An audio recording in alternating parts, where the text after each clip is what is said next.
আপনারা ইতিমধ্যে অবগত হয়েছেন যে বাংলাদেশ ছাত্রলীগের সংগ্রামী সভাপতি সাদ্দাম হোসেন ও বিপ্লবী সাধারণ সম্পাদক শেখ ওয়ালি আসিফ ইনান ভাইয়ের নির্দেশে আমরা যশোর জেলা ছাত্রলীগের পক্ষ থেকে আজ যে কর্মসূচি পালন করছি সেটা হচ্ছে ফিলিস্তিনি স্বাধীনতা রক্ষার দাবিতে। আপনারা সকলে অবগত আছেন যে ফিলিস্তিনের উপরে যে অত্যাচার, নির্যাতন,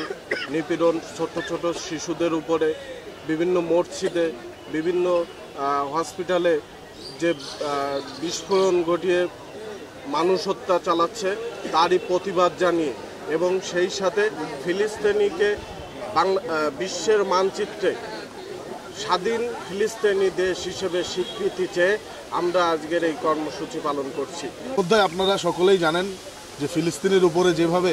অত্যাচার নিপীড়ন চলছে, সেই অত্যাচার এবং নিপীড়নের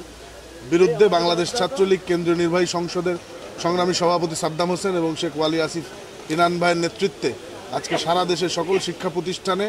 আমরা ছাত্রলীগের নেতাকর্মীরা আমরা ফিলিস্তিনের পতাকা উত্তোলনের মধ্য দিয়ে আমরা আজকে ফিলিস্তিনের স্বাধীনতার প্রত্যাশা করছি এবং আজকে আমাদের যশোর জেলার প্রত্যেকটি শিক্ষা প্রতিষ্ঠানে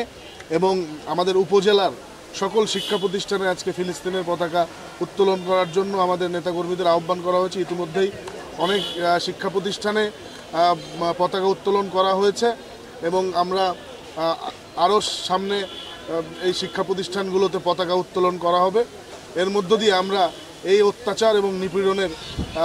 বিরোধিতা করব এবং আগামী দিনে যেন ফিলিস্তিন একটি স্বাধীন রাষ্ট্র হিসেবে বিশ্বের মানচিত্রে জায়গা করতে পারে সেই প্রত্যাশা করব। ইসরায়েলের কালো হাত ভেঙে দাও, পুড়িয়ে দাও, ইসরায়েলের অত্যাচার মানি না, ইসরায়েলের অত্যাচার বল্লভ ভাই মানে না, ইসরায়েলের অত্যাচার এই ইনান ভাই মানে না, ইসরায়েলের অত্যাচার ভাই মানে না, ইসরায়েলের অত্যাচার ঠিক মানে না, ইসরায়েলের অত্যাচার সাদ্দাম ভাই মানে না, ইসরায়েলের অত্যাচার ইনান ভাই মানে না, ইসরায়েলের অত্যাচার বিয়াস ভাই মানে না, ইসরায়েলের অত্যাচার ইসরায়েলের অত্যাচার মানি না, মানব না, ছাত্রলীগ মানে না, ইসরায়েলের অত্যাচার বিয়াস ভাই মানে না, ইসরায়েলের অত্যাচার।